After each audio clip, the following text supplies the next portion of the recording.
When you were talking earlier about the greatest threat to freedom of association, it reminded me of a recent article that I read that was advocating for an international criminal court on corruption. And I just wondering what you think about that. Is that something we should go for?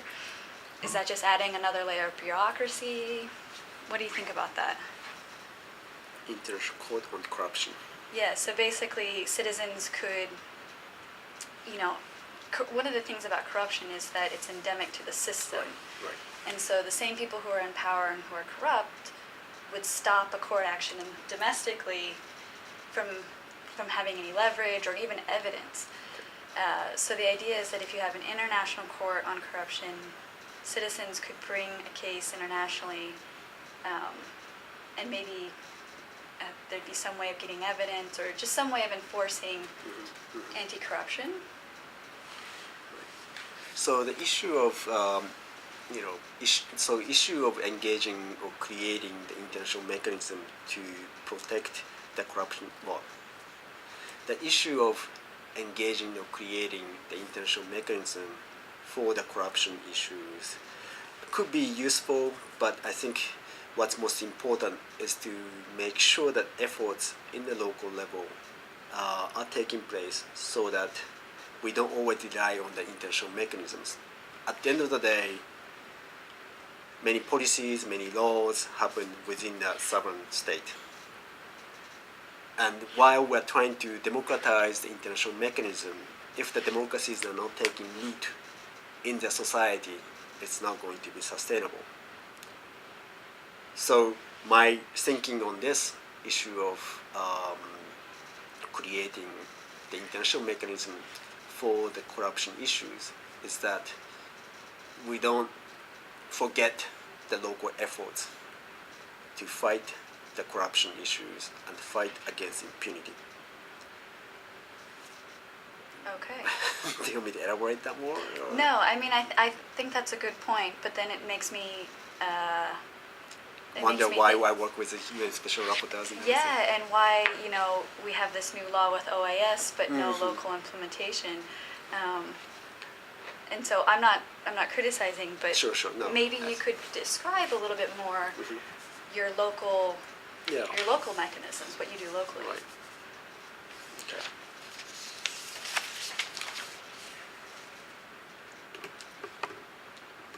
Yeah, go for it. Okay.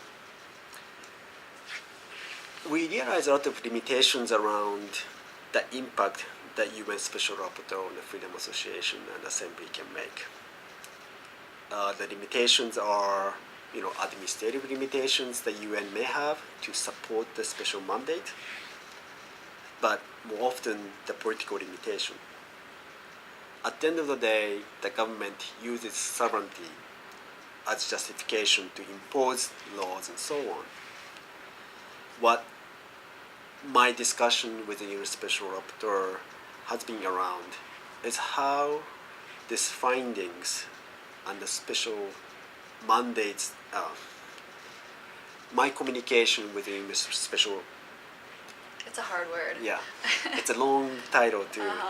So, okay. So far, my communication with the UN Special Rapporteur around what impact he can make is how do we make sure that the soft norms that he creates through the report and statement, the findings of his report, are utilized in the local efforts, local advocacy, so that at the end of the day, we have an impact on the local legal framework. So we may not be able to move the political will at the international level through the UN system.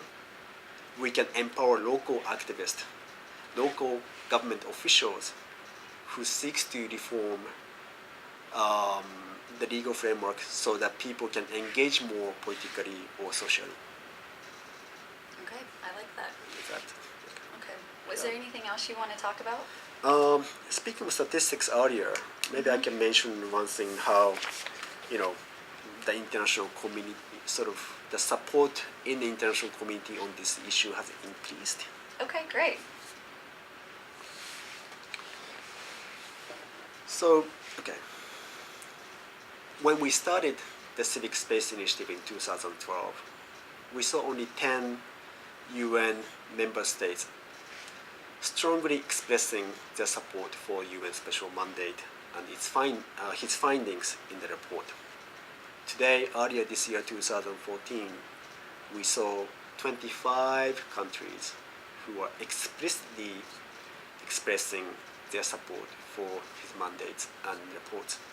So I think it's encouraging that we are winning the narrative in an international level. We hope that we can use this information that produced by the US Special Rapporteur to the local level. I think that was a bad sentence. Okay. So we are seeing the international support for the civic space is growing.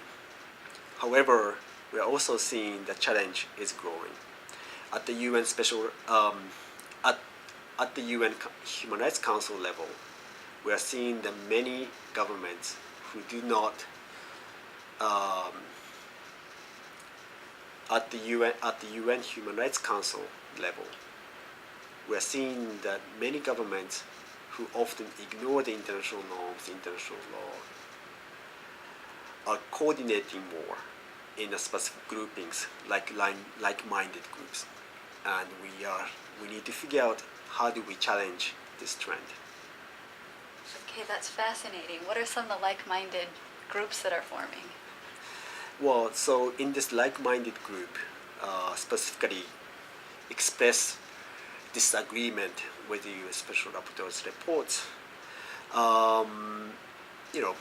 The countries like South Africa, India, Indonesia sometimes engage and join the statement with Russia, Belarus, Cuba, Venezuela.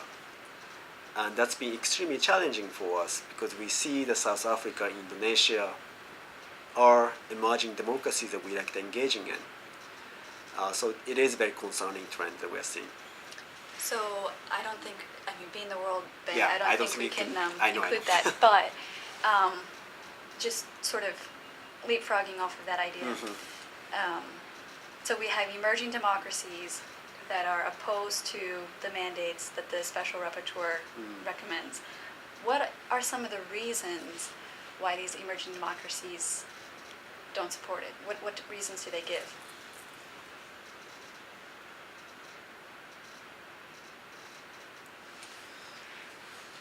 Okay.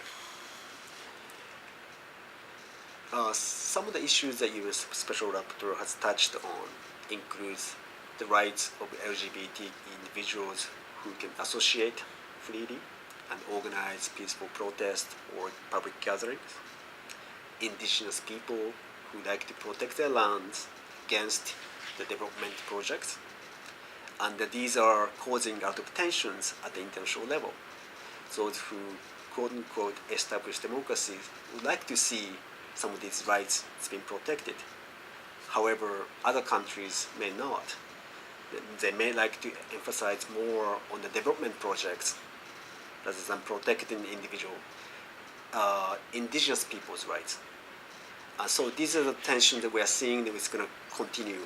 And the next report by the U.S. Special Rapporteur will focus on extractive industries and its impact on the freedom of assembly and association. Okay, I have a feeling that's going to be a very popular clip because we And- have a global practice on extractives, and as well as one on land, Okay. and that deals a lot with indigenous land rights. So Okay. that'll be really interesting. Yeah, and we hope that we can get some of the World Bank people involved in that kind of consultation as well. Okay, at some point. that'd be good. Yeah. Okay, and then I just have one final question. Okay. So the World Bank's mission is to eradicate extreme poverty and boost shared prosperity. So how can protecting and promoting freedom of association and freedom of assembly help in poverty eradication and boosting prosperity? Okay. Can you give me a moment? Yeah, think about it if you need.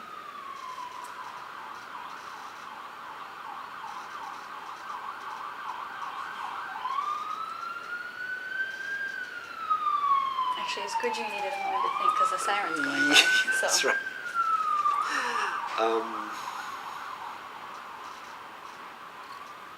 Okay. So I understand the World Bank mission is to reduce the poverty as well as share what's Shared prosperity. So I understand the World Bank's mission is to reduce the poverty around the world and share the prosperity. Now, the freedom of assembly and association is extremely important because that helps the people to engage in the decision-making process, and that would help the politics around people centered around. If you don't get citizens involved in the decision-making process or the policies around the development projects and so on, how do we know what people need to improve their lives? And civil society often are not necessarily representative of broader interest.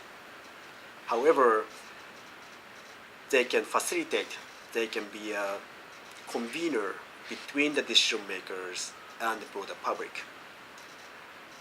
So we hope that institutions like World Bank would utilize the space that civil society creates to really engage in the broader public, to get their input involved, and solicit their input, and really reach out to the grassroots people.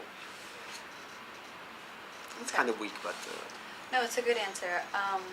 One thing very diplomatic answer. Nothing wrong with that. We just had a really controversial one, so it's fine. Okay. So poor people are the people that are in most need of services, but they're also the least likely to be connected to mass media and to, quote unquote, general public. Yeah.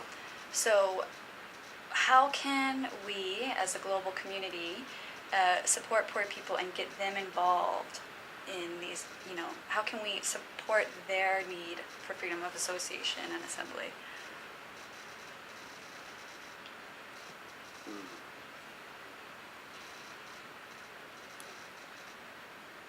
Sorry, I know I'm putting you on the spot No, here, no, so no, don't no. worry. Okay.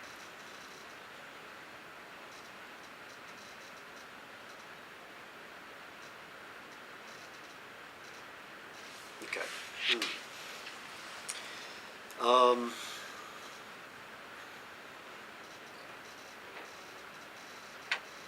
do we put this?